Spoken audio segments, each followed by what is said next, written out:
Hello, hello, and welcome to episode 12 of Trails in the Pod. I'm Colin. That's Kevin.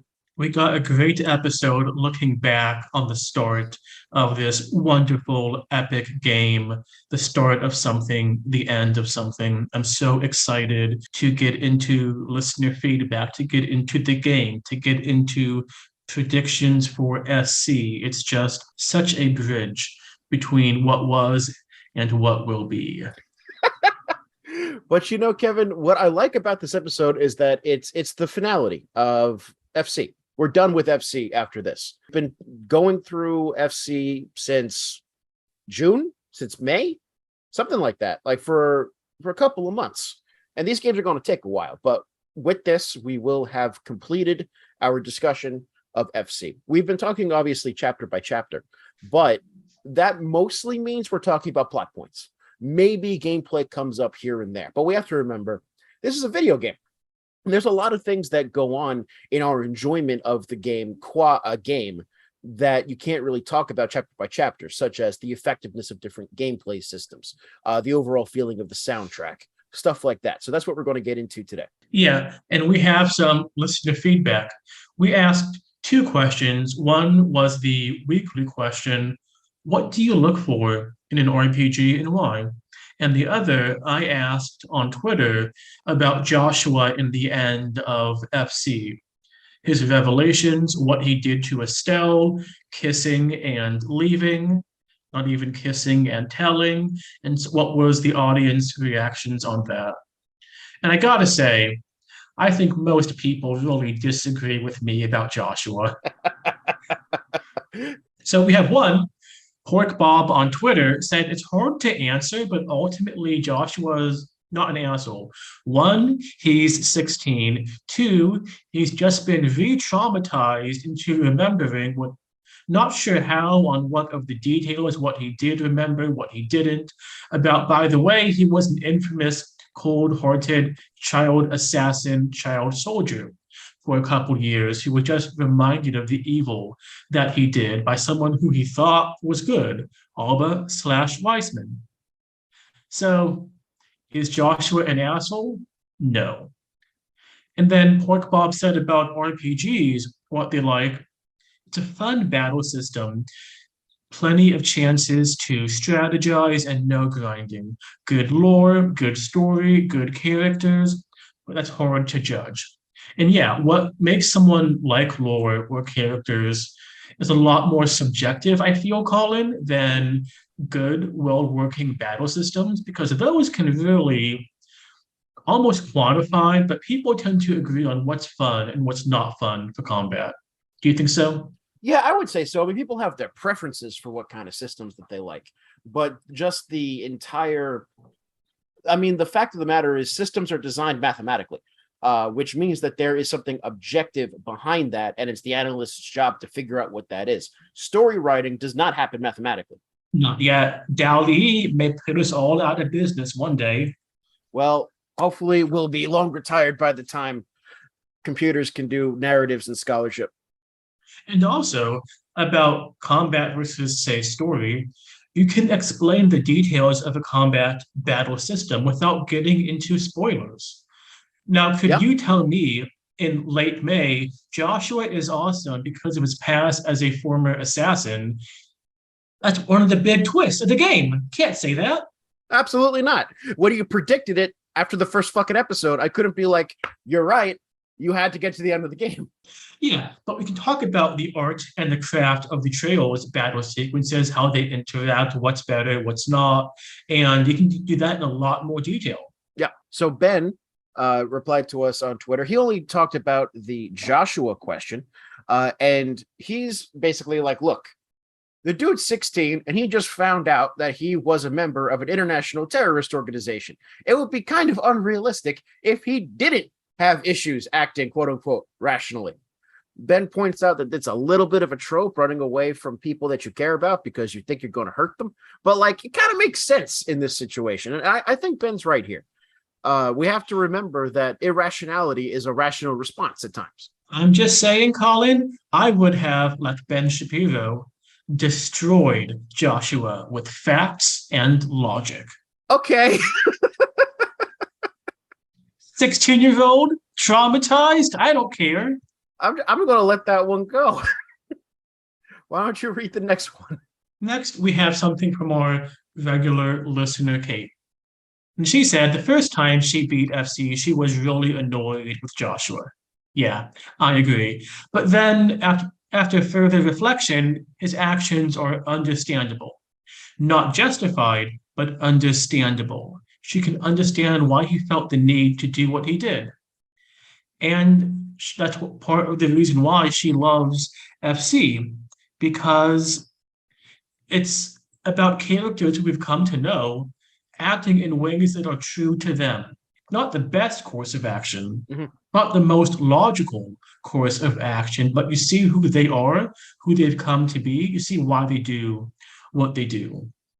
Yeah, that was one of Game of Thrones' great strengths when it was just a book series, that the world felt realistic, that the characters felt like their own characters. And I did not know at the time, I know now, that Trails is essentially doing that in a very, very excellent way, at least for the first 5 games or so. So I think she's right about that. Because we don't want characters to be perfect. No. With no room to grow. Making mistakes is good for the plot, for story, for gameplay, for the characters. No. Perfect characters are boring. To some extent, playing with characters that have their arcs completed is a bit boring because you see no change. This is a problem that I kind of had with Hajimari, which I finished over the break.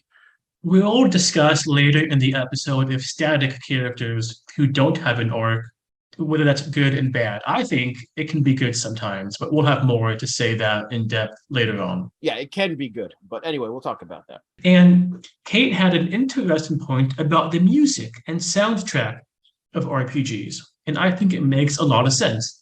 If you're spending hours upon hours playing, you want the experience to be memorable, to aid to you, to be good. Yeah, for sure. We're going to talk about the soundtrack as well. I think we have a little bit of a divergent opinion on it. So finally, we have our boy Griswold. Just to go to the Joshua question first, Griswold doesn't blame Joshua much, and he mostly feels bad for him because his life got fucked up by Wiseman, which, you know, I think is basically the consensus, except Kevin. So good on you, Griswold. And he didn't really talk much about what he looks for in JRPGs in general, but he did talk about what he felt like with this game. And he makes the point that in terms of gameplay, the balancing is a bit off because he feels that the arts are much stronger and better than crafts, which is contrary to my experience, but I could be playing it wrong, which is definitely possible. He really likes the characters. Joshua and Estelle are fantastic. He likes how the world's constructed, and exploring the city is fun because you can run around and talk to some really memorable NPCs. The first one that comes to my mind is Anton, who I think you skipped, but he will come back. And he's looking forward to our discussion of SC, and I'm looking forward to getting there too. Same here. Well, Kevin, shall we talk about gameplay systems? That's like at the heart of any video game. Yeah, this is a video game. It's not Danganronpa. It's not a visual novel. What is the gameplay mechanics? And what's the most important or the most prevalent gameplay mechanic? But combat, fighting. Yeah. So the combat system, I think everybody listening to this knows by now, but as a refresher, it takes place on a grid, kind of like Fire Emblem or Final Fantasy Tactics, and how you're moving in a grid system. And you have the ability to do a normal attack, to do arts, which is basically spells, or crafts, which are special attacks. So you got your arts and crafts. And one of the innovations that this has is that you can see the turn order on the left-hand side of the screen. And there are different bonuses that are provided for different turns. And because S-crafts can interrupt turn order, this allows you to manipulate turn order in order to get advantage or disadvantage for yourself or the enemy. Not just S-craft, but also delay-inducing crafts and arts or status effects that you go to sleep or whatever. Yeah, AT delay. There's also the fact that casting spells takes an extra turn. So that will also push everybody down. Well, how did you find the combat system, Kev? I really enjoyed the manipulating the turn order. So I got or avoided certain status effect or performance enhancers or what say you. I thought that was very well done. It added a new element I had not seen before to turn-based combat because turn-based combat, one of the pitfalls can just be the monotony of I attack, you attack. But here, it allowed the player to add a new dimension of how do I want to strategize, to maybe sacrifice a turn, but then later on I can get a CP up or a status effect to inflict on an enemy, or what say you? Yeah, absolutely. I mean, this is only the first rendition of the system. It's going to be refined throughout the series, right? But even just with this bare system, it really holds up well. It's one of my favorite combat systems. And I think it's because it takes all of the things that you would kind of turn your brain off when you're doing turn-based combat, and makes you think about it. Not in a way in which you always have to pay attention. Like in games like Paper Mario, you always have to pay attention because you're going to get your ass kicked no matter what level you are. With Trails, you can, at a certain point, just kill things, which I think is necessary, especially given its experience system. But when it comes to normal fights, when it comes to boss fights, you are very much engaged the whole way through. There is no mashing X. There is no mashing A. You're thinking about your positioning. You're thinking about your turn order. You're thinking about what do I have to do 3 turns from now to set everybody up right. I will say, though, having had the opportunity to play both this game and then immediately after play through Hajimari no Kiseki, which is the same battle system, but much more refined. What I found interesting about my own play style is that I played these 2 games very differently. In later games, I concentrate a lot on buffing myself. I feel like that's necessary to do enough damage. With this, I very rarely did. And part of it's because the Orbment system is a bit different. So we'll talk about that in a second. But also, I kind of avoided using arts in general, which is something else that we should talk about. Griswold. In what game, Colin? In Trails In FC. Trails? Trails FC, I Okay. kind of avoided using arts other than healing.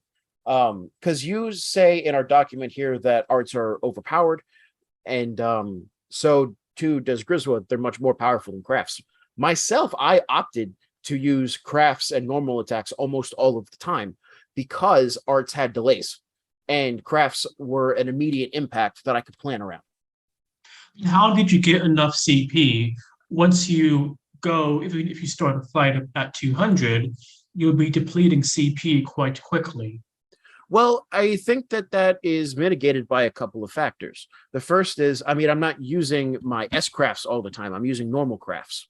But every time a character attacks, he or she gains 10 CP. Every time they are attacked, they get CP. There's also things like the gladiator headband or the gladiator belt that increases the amount of CP you get per turn. So if you have lots of enemies on the ground, say like, I don't know, 5 enemies, you have 4 characters. By the time that your character gets around again, if you're earning 3 CP per turn, you've just earned 30 CP by the time it gets back. Plus then 10 for it being that person's turn. So you can really manage your CP quite well. Yeah, I see that. And about fighting, one thing I really liked, you could pick and choose. I want to fight some mobs, get some Sepith, grind, get a level, get some CP, but other times I can skip that if I want. Mm-hmm.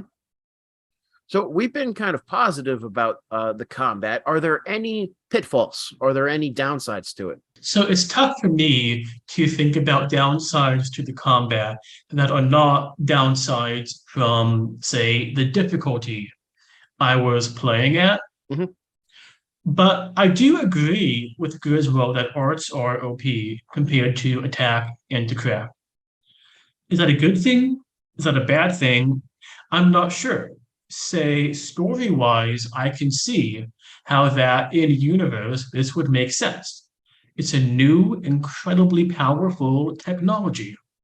One, gameplay, a lot of characters cannot do the most powerful arts ad nauseum.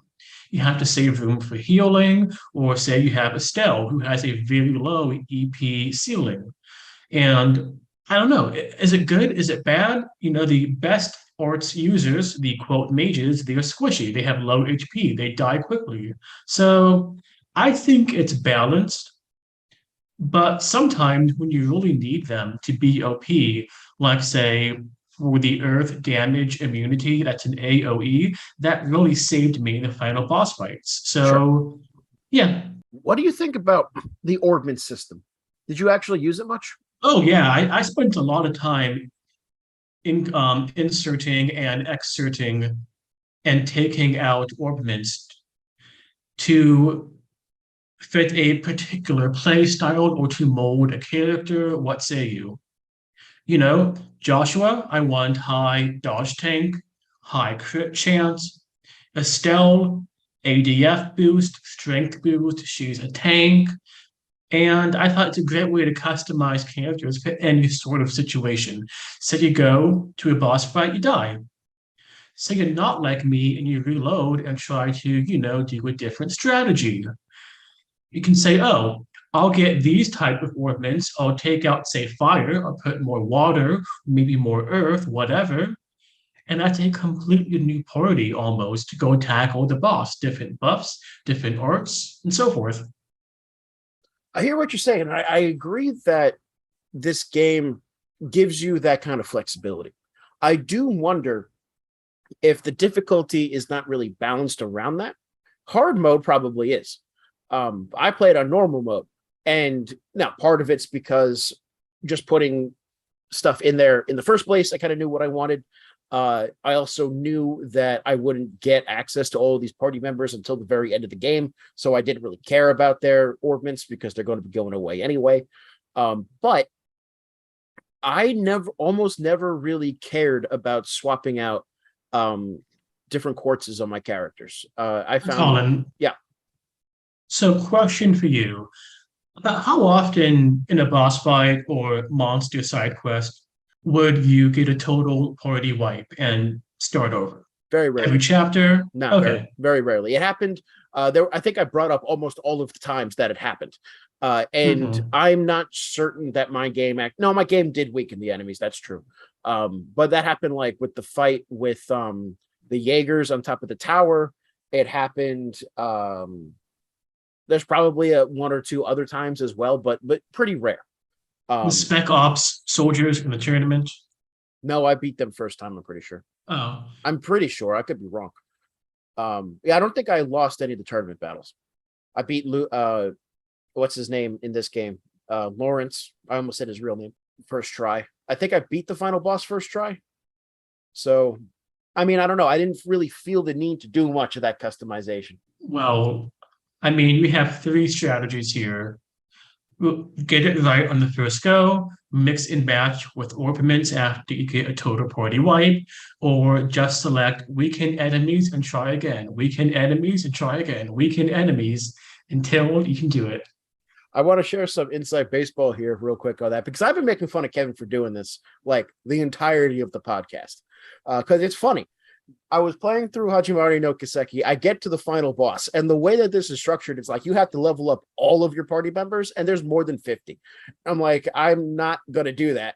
So what? Yeah, it's nuts. So I get there, and I'm like, you know what I'm gonna do? I'm gonna pull a Kevin, and I just weaken until I can get through and get to the ending. But you were not the fondest of Hajimari. If you had liked the game a lot more, do you think you would have changed it? No, because why don't we put my discussion about Hajimari at the end of the episode for those that are curious about it?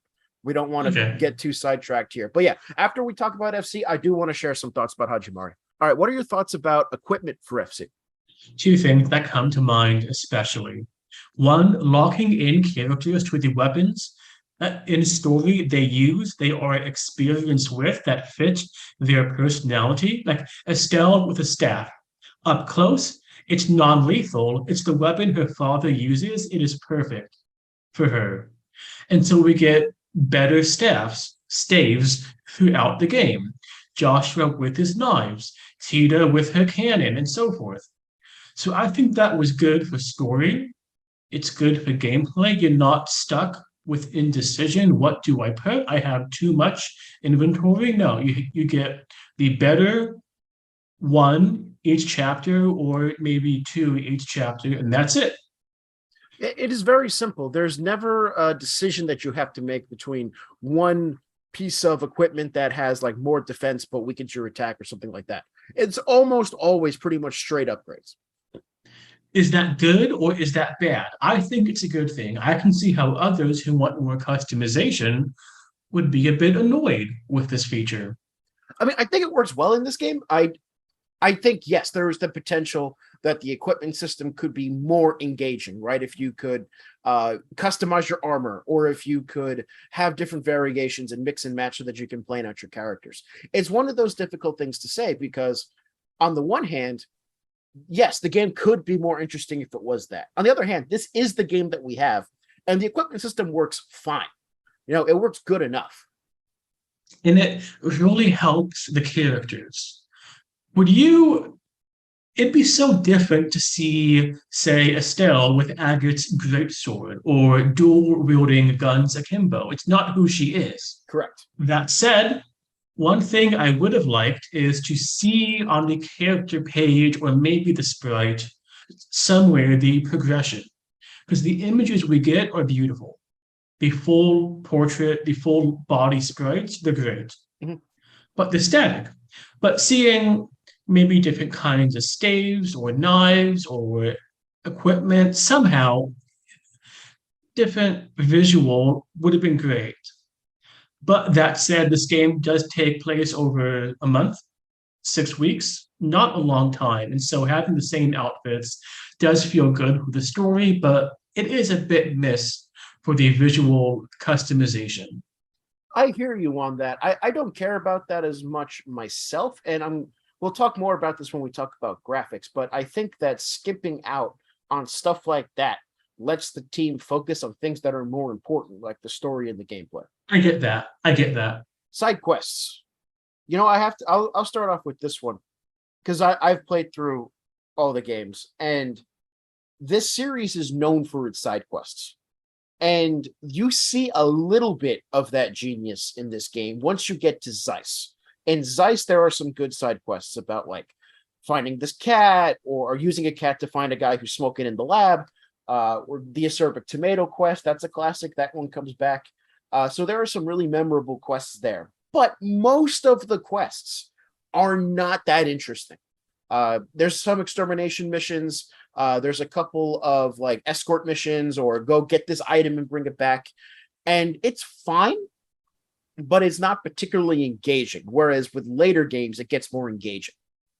So if I ding anything on this category, which I will, it's gonna be because of the side quests. Same.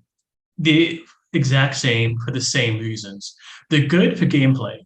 You can level, you fight tough enemies, you get CP, you get Sepith, you get some items maybe. You earn BP. But you earn BP.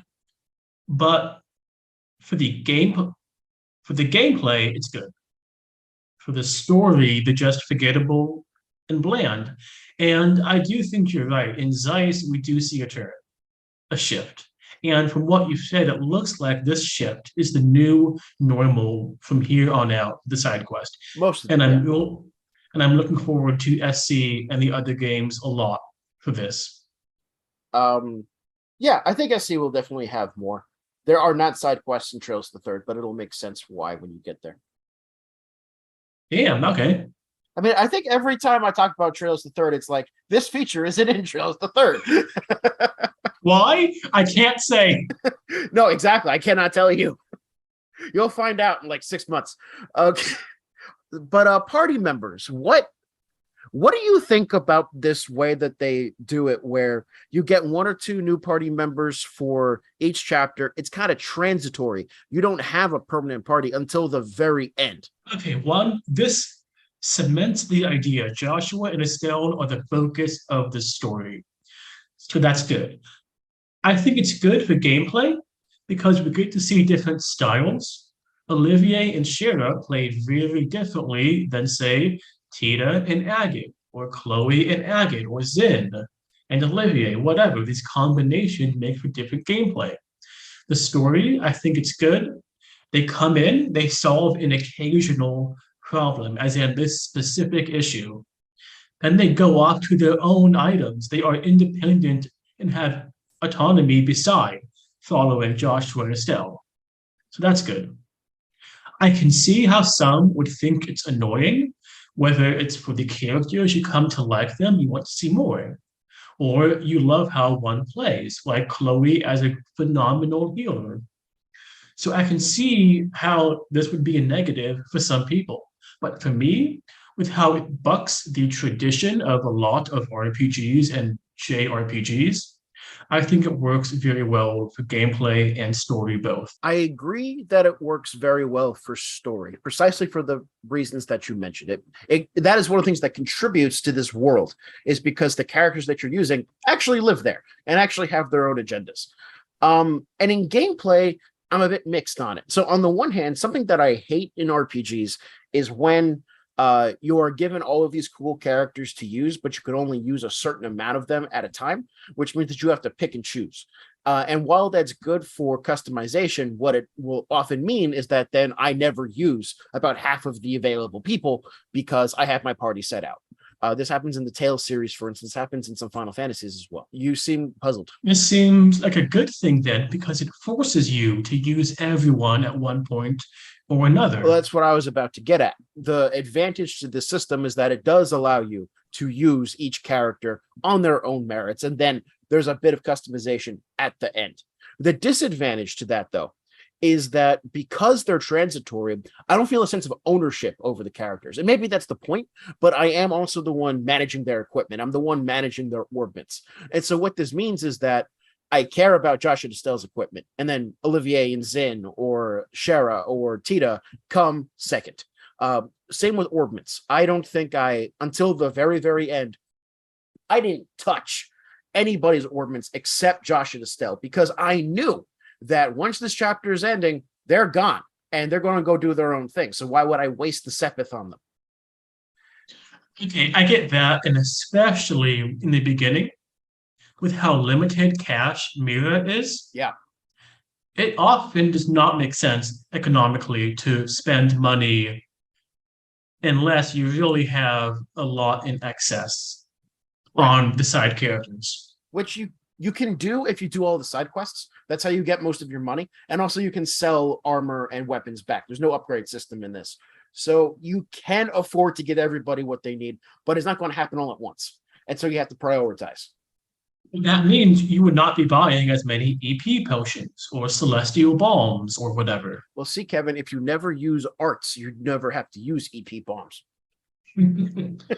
True enough. Right, so let's talk about dungeons. And I feel like we don't have to talk about this very much because we did a whole entire sidebar on it. But what's your feeling about the dungeons in this game overall? The lack of mini-maps, just maps, was annoying. I do not understand that. It was a bad design feature. One, the Aureole navigating that final dungeon with all the rooms and levels, case in point, I got lost on more than one occasion. I once went around in a circle in the Aureole because it all looked the same. It's a great dungeon. The design is bad. Yeah. And then, like, the Capua dungeon was bad. Again, you get lost easily. That's a common refrain. I thought the towers were good.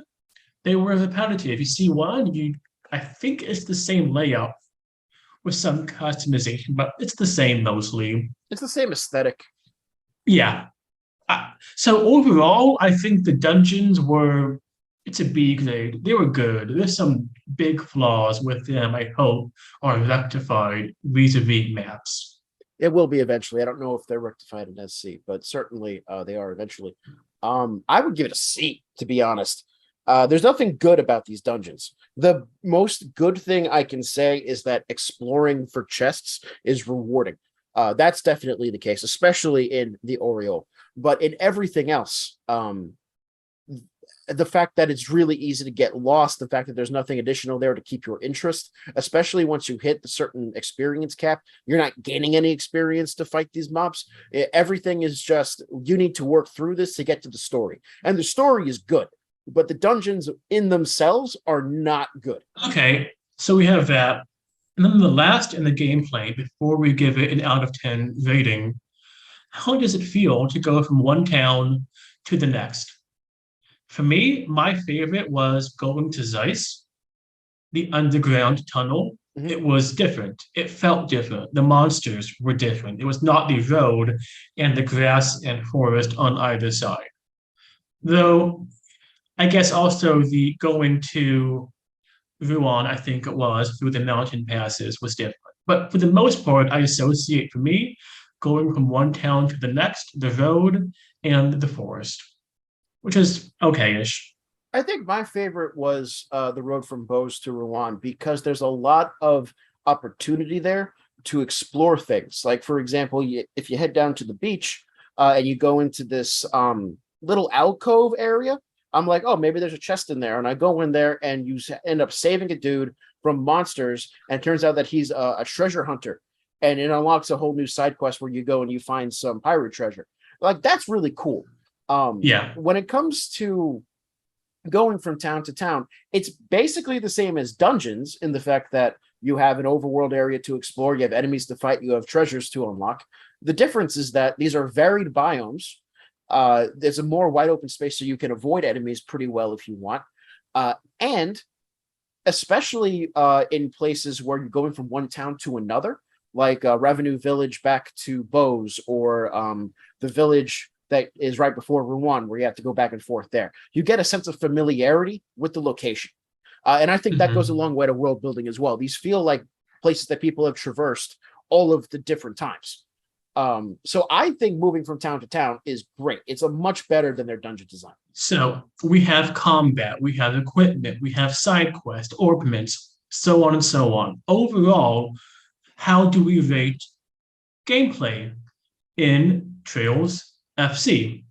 For me, it's an 8 out of 10, and I am purposefully excluding the difficulty issues that were, I admit, my own fault. I ding it on the dungeon design, a bit on going from town to town for the reasons I said, but it's good. It's very good overall. 8 out of 10 for me. And how about you, Colin? I think I'm also going to give it an 8 out of 10. I was flirting with the idea of a 7 out of 10 because I think the side quests are fine, and I do think that the dungeons are not so good.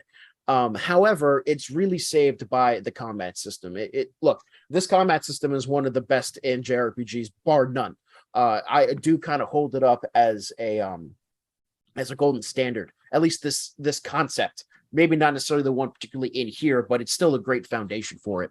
And while I myself am kind of ambivalent on the Orbment system in this game in particular, I have to keep into account that this is my own play style. And the fact of the matter is the game lets me do that. We could have a debate about whether or not the difficulty letting me do that is good, but it's also difficult to tell, well, is that just not balanced enough difficulty to force me to use the system? Or am I such a veteran of the series that I know how to use the system and get through this pretty easily, even without going the extra mile? So I think 8 out of 10 for me is pretty solid. I think so too. And then we have story, which is a huge concept. So we're going to, like the others, break it down into the components. And we're obviously here, we're not giving a plot summary. We're not going beat by beat. We did that already. We're talking about the story as a whole. And the question, the overarching question, what's it trying to do? And is it successful at doing it? And I think that what this story is trying to do is ultimately its goal is world building. Its goal is to introduce us to the continent of Zemuria, to introduce us to the country of Liberl, to get us attached to its particular characters, to set up for the narrative that comes later. Now, in its plot, in and of itself, just the plot, not the story, then you could see how the game is trying to explore different political themes of what it is to be a good citizen, of what it means to be a ruler of a country, what your goals should be, what your methods should be. But I do think that that is kind of overshadowed by the overall world building that it's trying to do. So I'm going to begin my answer by saying, what's this trying to do? Is it successful? I think it's a better way of looking at story than good, bad. Did you like it? Did you not like it? We accept the game, the narrative on its own terms, and it's not at first what we wish we would have done. But what did they do? Yeah. What is the product that we have? And that's not the same thing as saying the product, even if it's successful with a vision, and it's a good product, it's a valuable or useful or whatever product. We're not giving value judgments here. It's more analysis. And I agree with Colin on the first part about it setting up. That is the goal. It is successful at this goal.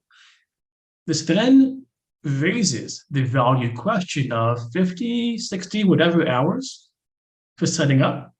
That can be good and bad. I can see why people would not like this. It's one of the elements of JRPGs. It's why some love them. It's why some hate them. Mm-hmm. I mean, something that this game has to do is hook you in the beginning so that you keep wanting to be set up. Yeah. And though I think the way that it does that is through its characters. It's through the characters, through Joshua and Estelle. Their personal journey matches, complements, is overlaid by the larger political, social questions of Liberal that we see. And we are, and especially Estelle, she's the audience standing, but also Joshua to an extent. They're discovering the issues facing the kingdom that animate the overall plot. And so this story is introducing the world through Joshua and Estelle, through their eyes. I think it's successful, but I could also see, and I can't give much details, how carving, say, maybe 5, 10 hours, whatever, off of it could have been done, and that would have made for a tighter narrative. Yeah, I mean, I think that it's difficult to evaluate the pacing of this because to some extent the pacing is up to the player. How many side quests do you do? You know, how quick are you at getting through the dungeons? But also, I mean, let's revisit my comment at the end of chapter 3, where I said that the plot of the game starts at the end of chapter 3, and then there's one more chapter after that, right? So it's something where, as I said before, it is very slow paced. And when I first started playing this game, I kind of needed something like that. It's what attracted me to it. But if it wasn't for the characters, then the pacing would be awful. But because you like the characters and you're kind of prepared for the slow burn, then I think the slow ramp up is an effective pacing. Yeah, but you have to buy in to the preconditions. Yes, you do. People who like this sort of thing will find this to be the sort of thing that they like. Yeah, wise words, Kevin. Wise words. If something turns out well, it was a good thing. But I think that it's one of the braver things that this series does, that this game in particular does. It's unapologetic about setting up its slow pacing. It tells you this is going to be a slow burn. Get ready. And if you stick by it, you are rewarded. It's not something that it's trying to, blitz and glam you from the beginning in order to sell massive amount of copies. It's an art object. It's not a mass media product. And that's why we're looking at it. Video games are art, and they should be looked at as art. Indeed. And, okay, it is slow relatively, but it's not glacial. And we're not saying there were no standout moments. There are some we're going to talk about right now. So, Colin, does any one or two come to mind for you? Yeah, and I think for me, the scene where Estelle and Joshua are eating lunch by the windmill in that village right before Rouen, that image has always stuck in me as like a really just wholesome character building moment in which you could really start to see the romance start to blossom. I've also been I'm a big fan of the school play. I kind of like plays in games like that kind of flesh out characters a little bit, but also flesh out the history of the world. The opera scene in Final Fantasy VI is a similar point of comparison. And I did really like going around Grand Cell Castle and like seeing everybody come back again. Maybe sneaking around so that you can go and talk to the queen and you get all of those revelations. It's just a really dense part of the game in terms of information and intrigue. I agree with all that. I think the play especially it allows you to get into the true essence of the characters. It has a long history, not just in games. Let's look at Hamlet or Midsummer Night's Dream. It's a well-known artistic trope, and they're tapping into the same ideas here. Yeah. So I'm going to say a Joshua and Estelle moment for mine. The final bit at the end for the obvious reasons, but also my hot take, the hot spring scene with Tita outside Zeiss. Okay, why don't you elaborate on that? Okay, one, you think we're getting set up for the typical anime JRPG, oh my god, hot spring moment, but it's not. One, Estelle is understandably embarrassed. She kind of berates Joshua, but that's not the main point. One, we get this reinforced with the old lady who's like, well, what did you think was going to happen in a mixed gender hot spring? This is your fault, lady. And two, she's forced to confront, and if it's not treated like a joking manner, do I like Joshua that way? I think I do. What's this mean? I'm confronting it. It's been on the back burner since the lunch that you talked about, since the play, but it's crystallized here. The conversation about the sibling bond you're developing with Tita is treated like a serious matter that it is. It's wholesome. There's some comedy, but it's not tropish. It's not cliched. It's not played for fan service, played for laughs. I thought it was sweet. No, it was a very effective scene, and we talked about that when we did our overview of that chapter. I think it's a great moment. The problem with these standout moments is that the more you think about it, the more and more of them you find, because there's just really great moments. And so, like, your next question that you put on this document here is, what were some badly written moments? And quite frankly, I think there's only one, which is Chloe, which is the fact that, like, clearly she's the princess, but when you find out that she's the princess, I don't feel like the game has done enough to really forecast that, because you don't even know that the princess exists until the final chapter. That could be fine, but apparently everybody fucking knows that she exists, and even though they've met her before, they never recognize her. And okay, I think I said in mine, there should have been maybe a hidden book or newspaper that you had to go out and buy mentioning the princess.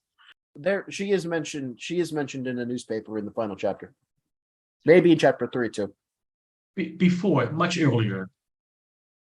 But like we talked about, not to rehash old arguments, Niall should have known. And he does know. Reporter.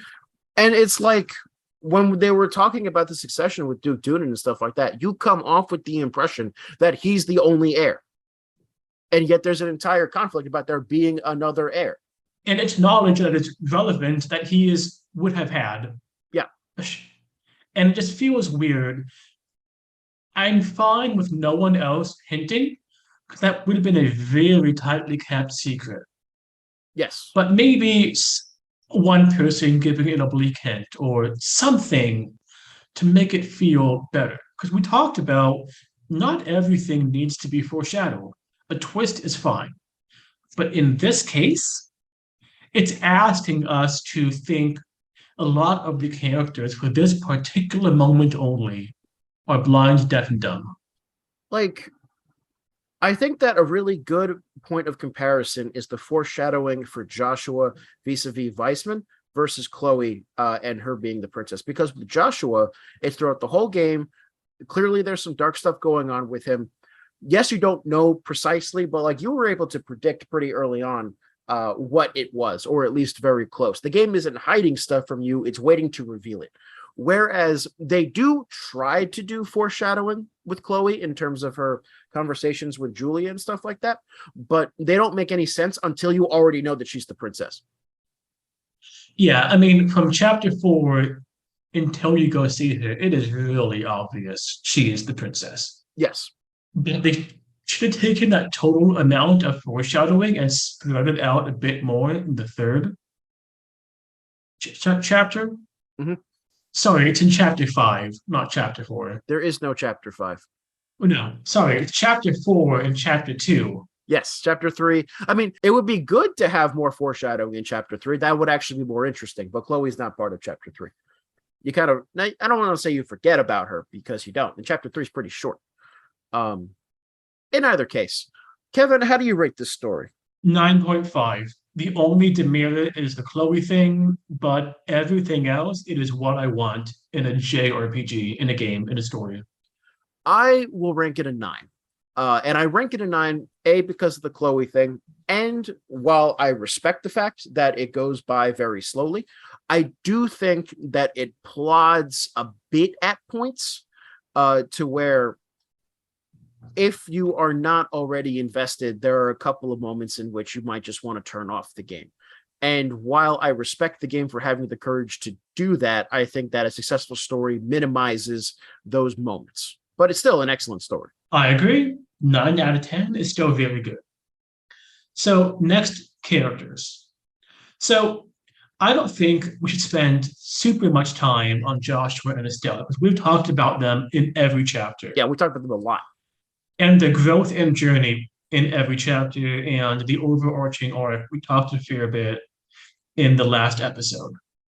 Is there any summative thoughts you want to say before we go into the playable characters and the NPCs? Any last words on Josh and Estelle for FC? Sure. I mean, I think that FC does a really good job at presenting us with two characters that you grow to love as you play through the game, and especially you grow to see them change. It's one of the best parts about it, and one of the reasons why you get attached to the characters is because they respond to their environments, or at the very least, Estelle responds to her environments. You see her growth as a character.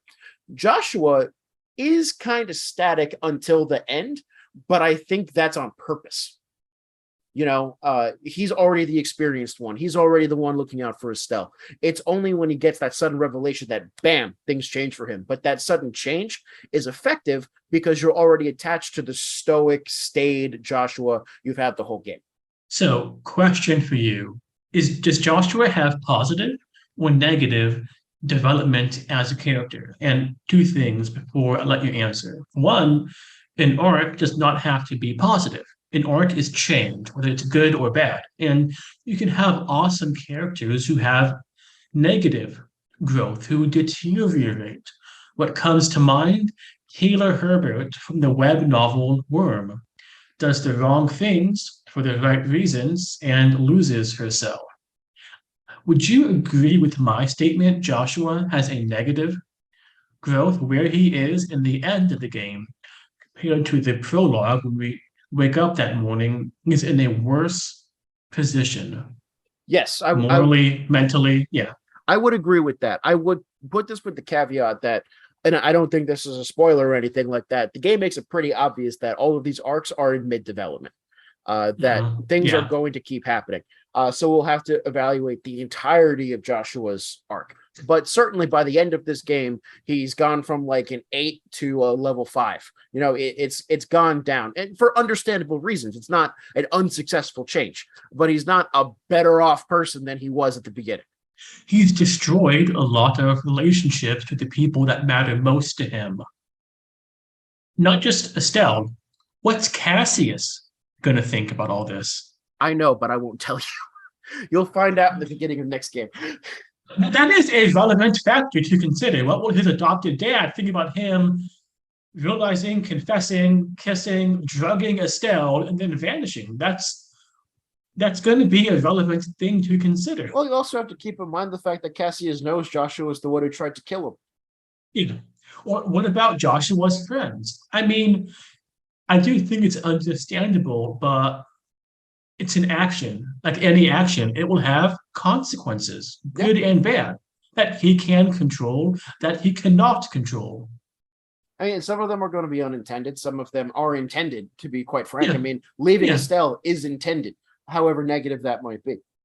But the ripple after effects will go out. Yeah. And that's neither good nor bad. It just is. Well, I think we'll talk more about how good or bad when we actually see what those ripple effects are. Why don't we talk about our playable characters real quick? We should probably start wrapping up here soon, just given my schedule for today. We have six of them. Yes. What I find interesting is you've asked this question: do they have compelling arcs? Do characters need to have change, or is a static character okay? And I'm looking, our characters are Olivier, Shara, Chloe, Agate, Tita, and Zin. I like all of these characters. However, only two and a half, 2.5 characters have arcs in this game, I think. Tita, Wait, I Agate, want and to Chloe. guess. Damn it. I'm sorry. I should have heard you. Who were you going to guess? Or do you agree with me? I was going to say Tita, Agate, Olivier. Interesting. Okay. So let's start with Tita and Agate. With Tita, it's pretty clear. I mean, like the arc is part of the story. It's grow up, stop being a baby, take responsibility. Agate does this as well. Yeah, you see the softening of Agate to an extent, right? I'm not sure how much of that is an arc and how much of that is just revealing who he is, which is why I say 2.5. However, why do you say Olivier? Then I'll tell you why I say Chloe. Okay. So, in brief, Chloe, I think, is the same. She's this kind hearted, good natured, noble slash princess who wants to do the right thing. And that's who she is at the end. I don't see her decision to like really come out as the heir to be a shift because that's who she always has been, who she was before, who she is, whatever. Olivier, he is in the beginning this playful, this persona of a playful board, this hedonistic. But when push comes to shove, he is willing, as a member of the Erebonian, something with the government, something about him. I know he's the prince, but it's clear there's something weird about him. To go to this fight, to take a stand for what's right, to help out a kingdom he was at war with 10 years ago in his country and that country. And I just feel like the Olivier of chapter one would not have done this. I disagree completely. I think the Olivier of chapter 1 would precisely do this. And they even kind of make that point, right? Where he gets very drunk and then manages to wake up anyway to go help out Shara and Estelle and Joshua get the bandits. He, from the very beginning, he comes off as this like loosey-goosey traveling bard that has a very serious side, probably related to some kind of espionage or secret mission. And that's the same throughout the whole game. With Chloe, we start off with somebody who's keeping her identity secret, who seems to accept Duke Dunan as the actual heir to the throne. In no way do you get the sense that Chloe wants to be the heir. And she acknowledges Duke Dunan as the heir from the get-go. And whatever conflict she gets into with Ruan, it's local issues. It's defending the orphanage. It's helping out her friends Joshua and Estelle. Once we get to the final chapter, she accepts her role as princess and starts to take on the cares of the kingdom. I do think that's a change. I see that. And I guess I would say, if I want to continue my opposition, that she was still the royal princess getting some education in government. We don't have much details before she went to the school. I feel a lot of the change is really player protagonist centered about how they interact, Joshua and Estelle with her, because I feel like how she interacts with others, especially in the government, just feels kind of the same. I would agree Like with that. it's forced upon her. It's not really her choice. Sure. I guess to me, I would say that the change comes by her accepting that imposition. But I see what you're talking about. It is more player centric than character centric in that. And Shara's the same, Yep. beginning and end, but she's a good person and others bounce off her. So I think it's fine. And I just think Zin is bland. He's whatever. I'm sorry for the Zin fan. I hope I didn't offend you. I'm a Zin fan. Um, he look, I like Zin as a character. I think he's cool. I kind of admire these stoic, good-natured characters. Gaius Worsel and Trails of Cold Steel is the same way. He does get some more character development in SC, so maybe you'll change your mind on that. Okay, so ending about NPCs, three ones come to mind in particular that have multi-chapter presence and impact. Cassius, Amathea, Richard. Any thoughts you want to share on one, two, or three of them, Colin? Well, we talked about Richard a lot, so I don't really need to get into him. I like him as a character. I think he's really well written. Amalthea is pretty tropey, and I think used in the right way, but she's clearly like the right-hand man, verging on the evil advisor, except that she's more subordinate than an evil advisor. But I think that the best job that they did in terms of characterization is Cassius, because Cassius is consistently characterized throughout the whole game, and he only appears in the prologue and in the final moments. But the entire game, like, you get the sense that this is a big deal. This guy is a big deal. Turns out that he has connections to like every bracer that you meet. Random NPCs you meet have been helped by Cassius in the past. It builds up his legend, which makes it so that when he jumps in at the end and saves you, it's a really fulfilling moment. You're like, that's right. Cassius, of course, would do that. Yeah, and he's not all lovey-dovey. He's a brilliant strategist who defeated a hostile superior invading force. Yeah. He has a hard side to him when he needs to be, but it doesn't define him. He punches Richard in the face and calls him a baby. And like, this is the goofball from before. It's amazing. It's what you want to do to Richard. And I'm just so glad it's a one-off. You defeat a boss and then get saved in a cutscene by a suddenly superior force. Man, the Trails of Cold Steel series does that all the time. It's so fucking annoying. But yes, I'm glad that they pulled that off effectively in this game. I think if it's like the last thing and it makes sense, once is fine. Every boss fight is not fine. Trails of Cold Steel 2. Just putting that out there. Okay, so overall, my rating for the characters out of 10, it's a 9.5. It's super high. I give it the tiniest bit for Zen, and some of the other NPCs just I guess it's Zen. It's Zen, guys. He's bland and boring, but whatever. 9.5 out of 10. Olivier is my favorite non-Joshua and Estelle character, and Chloe's a close second. She's awesome. I love her. I love her as a gameplay unit. I think the rapier and the aesthetic she has is great, but I think she's static, and that's fine.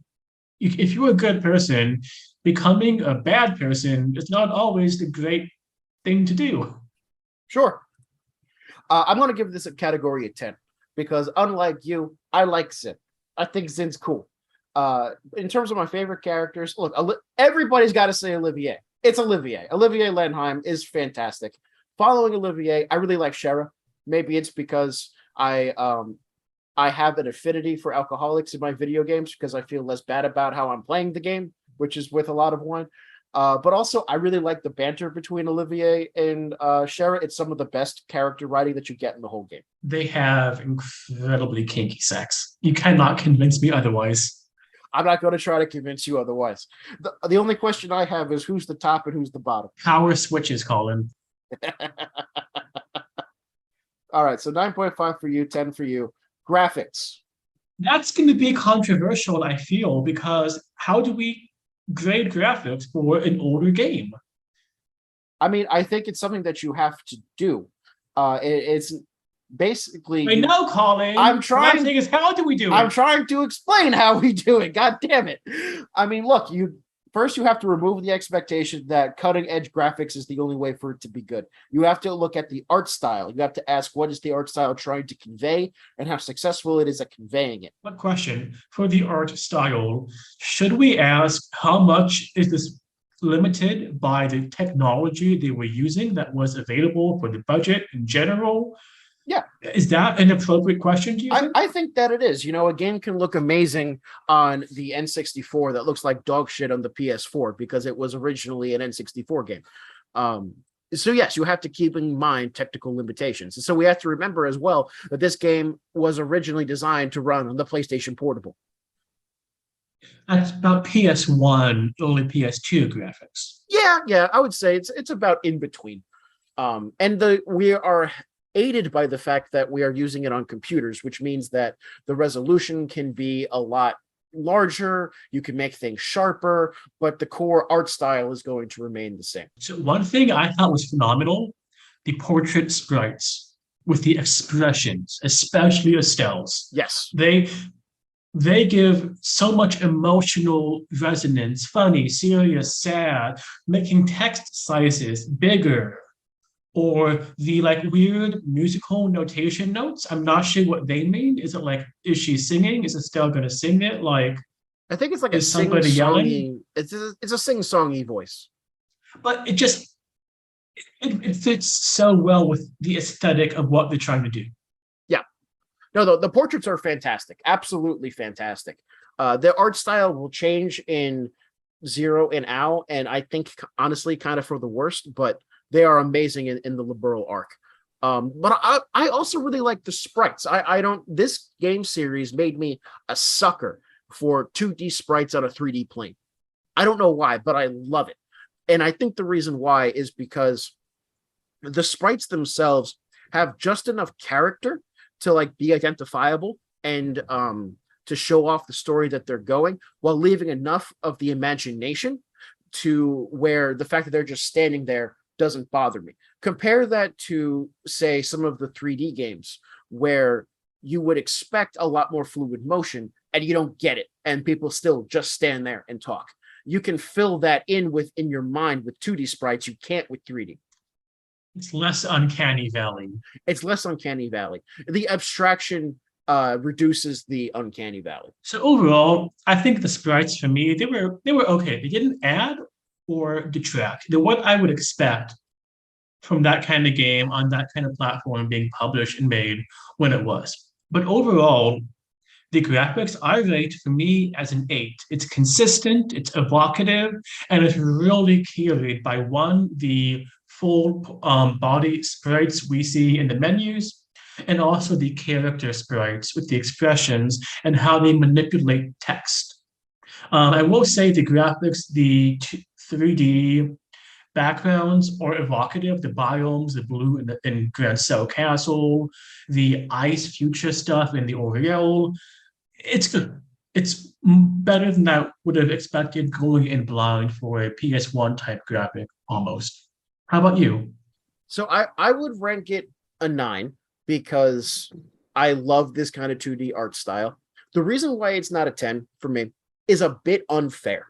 And the reason why is because I can see what this art style is capable of by playing Zero and Out, by playing the Crossbell games. Those were also on the PSP, and they use the same graphical art style. And Crossbell is incredibly detailed. It's a really evocative place. And it's unfair because the team had learned how to do all of this by doing the Liberal games. So I don't want to be too judgmental on it, but seeing the potential of it means that I now value the art style of the Liberal games a little bit less. In all seriousness, Colin, are you having memory problems with your short-term memory? What are you talking about? Did you not just get done saying how the art style was worse in the Crossbell games? I meant to say that it was better. For portraits, they are worse. For the 2D sprites on a 3D plane, it's better. I'm still going to take it as a victory for Kevin being pedantic. Okay, I'll make sure to let our advisor know. So 8 for Kevin, 9 for Colin. Overall, we've not been that divergent, I don't think. No, I mean, we've varied on a couple of points here and there, but I think we're about to diverge on this last category. We've been given, say, maybe 8, 8.5, 9.5, 10 for different reasons, which is fine. Yeah. But here it's going to be a big divergence for the soundtrack. Yeah. Because, I mean, why don't you tell us what you think about the soundtrack, and then I'll tell you why you're wrong. I didn't think it hurt my experience playing the games. I thought the battle music was good. I did play a fair bit with it on mute, watching Fate Zero or Danganronpa, the V3 anime. Fate Zero is phenomenal. The Danganronpa anime. Let's not talk about that anymore. Or listening to a podcast, and that's on me, I admit. But I mean, I think you can make the argument that if the soundtrack doesn't make you want to listen to it, you listening to a podcast is the failure of the soundtrack, not on you. but it's listening to it, I couldn't, it was there. It wasn't memorable when I was. So that's why I gave it a 6. It would have been a 5, except the battle music was really good. The battle music is very good. I am definitely opposite of you in so many of these judgments. For instance, I think that the different town themes are incredibly evocative. When I know the Zeiss theme, I know I'm in fucking Zeiss. I spent an entire chapter episode talking about how great the Zeiss theme was. When it comes to themes that are like a challenger enters, the theme that plays when you're in the arena, or we're looking at songs like the Zeiss theme, or like the Strepito fight, or even Silver Wind when you're fighting against Lawrence. All of these are just, they either pump your blood or they set a nice relaxing theme, but it sets the tone for how you're supposed to approach that part of the game.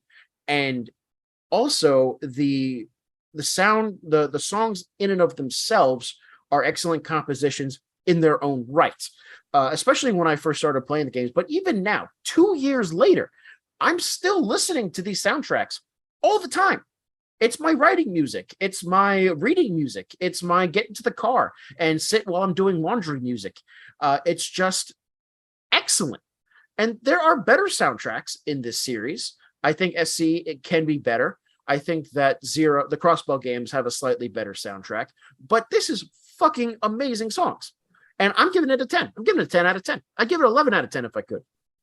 I'll listen to it at work over the next week and then see what my opinion is after that. But so 6 for Kevin, 10 for Colin. And then adding them up, for me, it's a 41 out of 50. But I want to be clear. That's 82 out of 100. This is not a B- game. At absolute worst, it's an A- game. I think it's an A game. So I just want to say it's a holistic score. It's more than the sum of the parts. It's a great game. It's an A game.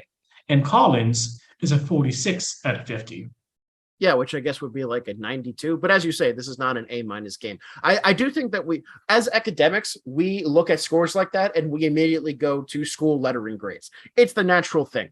But I don't think that we should be doing that. Really, what this is important for is that as we play through the games, we want to do a similar kind of ranking and we want to be consistent. That way we can compare these games in some quantifiable way to each other.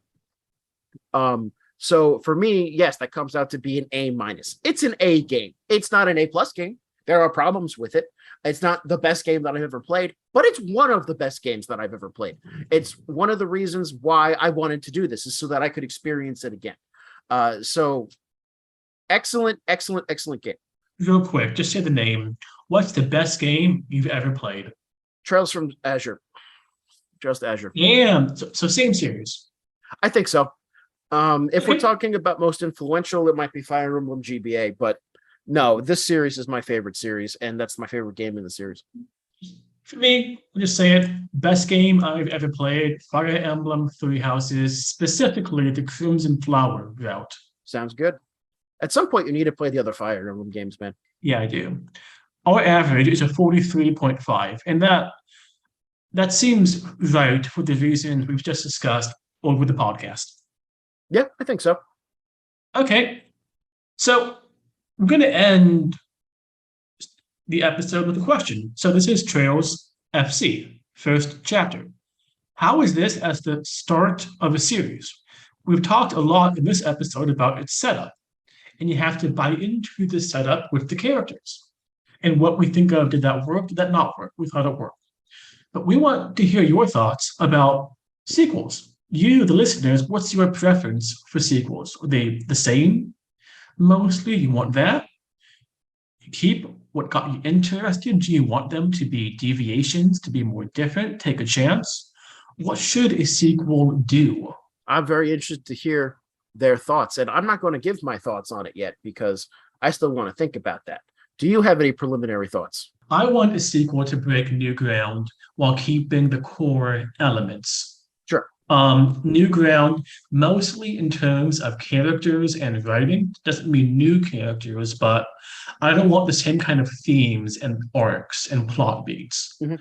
If the good gameplay is hard to find sometimes. So tweak it, refine it, but keep what's good, change what didn't work. Yeah, that I agree. I'm cool. Yeah, without being the same. You don't want a series that is constantly reinventing the wheel, like the Sonic series, for instance. Before we go, we want to talk about your predictions for SC, and then I want to give a little bit of a mini review of Hajimari. So Joshua and Estelle are gonna hook up again. Okay. Okay, on the one hand, I think it would be brave for them to wait, like a couple chapters in. On the other, he's one of the animating characters. So I bet it's end of chapter 1 through the end of chapter 2. So 10 to 20-ish hours in, which is a good chunk of change, mind you, a good chunk of change of time without Joshua. I bet we get new party members. Some of them we've been introduced to. Maybe Mueller, maybe Olivier is like called back or something. Of the ones that we had, do they come again? I don't think we'll see Zin. I don't think we'll see Chloe. I could see Agate a lot. I could maybe see Tita, but she's awfully young. I'd be surprised for Shira. But who will we see? We talked about this before. You already know Shira's going to be in it. And Agate. Oh, fuck. Yes, you're right. So yes, Agate and Shira. Others that we've seen who were not playable but will be in SC, I bet. Just answer me this. Will there be new playable characters we've already met? Yes. I just don't see who it could be. Maybe it's one of like Kurt and the other bracers. I forget all of them. But I bet that Joshua will be explained fully. His arc will receive some sort of end absolution that I bet Cassius would be even more in the background because he's not needed as much. Joshua and Estelle, they can step on their own. And I don't know. I don't really have that many horror predictions. I'm really looking forward to being surprised and enchanted. Let me tell you, you will be. SC is an excellent game. So I'm really looking forward to seeing you go through that. Let me finish up real quick by talking about Hajimari. I've made some references to it in this game. I talked a little bit about it on Twitter. And I want to talk very briefly about three things: gameplay, main plot, and episodes. The gameplay is probably the best of the series so far. Strictly speaking, in terms of combat, in terms of orbit refinements, in terms of the sheer amount of characters you can play with. Almost every single character from the series is in this game. Not everyone, but the vast majority of them. And they're available pretty early on. So you can really mix and match your party to your liking and use all your favorite characters, which can be a lot of fun. In terms of the main plot, we need to move on from the Cold Steel arc. So you have 2 games in Crossbell, you have 4 games in Cold Steel, and then Hajimari kind of brings them all together. And the way that this is marketed is that it's like a completion. There's like a sequel to both, and it kind of is, but I don't think that they really needed to make this main plot. I'm not going to go into why other than to say that the end situation at the beginning of the game and the end situation at the end of the game are basically the fucking same. Question. Whatever you've mentioned obliquely, how there's some true whatever ending of like Cold Steel 4, you'll remind me to do something when the time comes. It's some side quest near the end, whatever. Yeah. With whatever that true ending is, if that was the end for the Erebonia and the Crossbow and even, I guess, the Liberal arc, would that have been a satisfying end for the people and their lives? In my opinion, yes, it would. Now, it would have left the Crossbell question open, but I think that they could have. By that, I mean its geopolitical position. I don't want to get too much into it because you don't know these things yet. But I think that that could have been explored in Kuro no Kiseki. I don't think that we needed Hajimari to do that. We don't need answers all the time either. Some things will just sort themselves out. Some things are part of different stories, and it's time to let other characters solve them off page, off screen, to let the characters that you've come to know have their rest. I'll put it this way.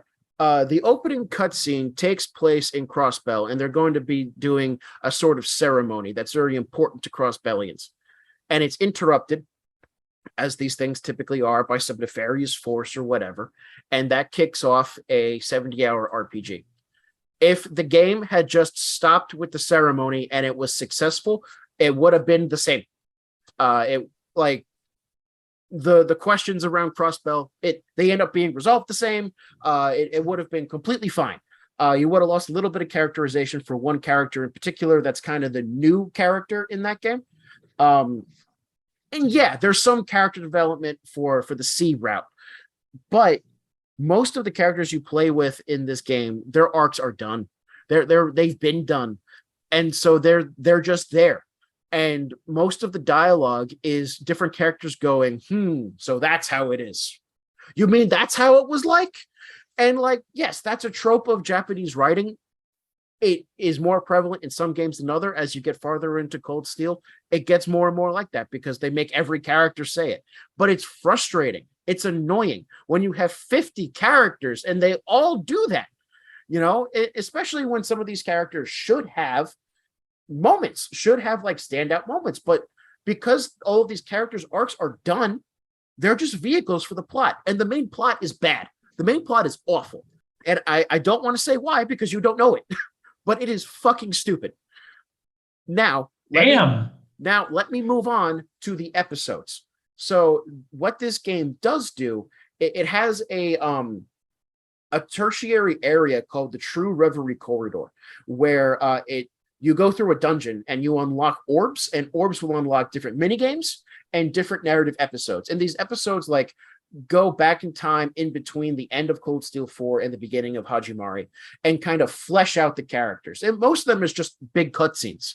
This is something that they took from Trails the Third and are using it again.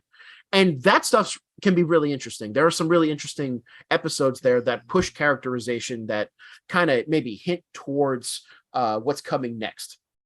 At the very end of the game, you unlock 3 episodes. One talking about the inner workings of Ouroboros, another one which I forget, and then you unlock a series.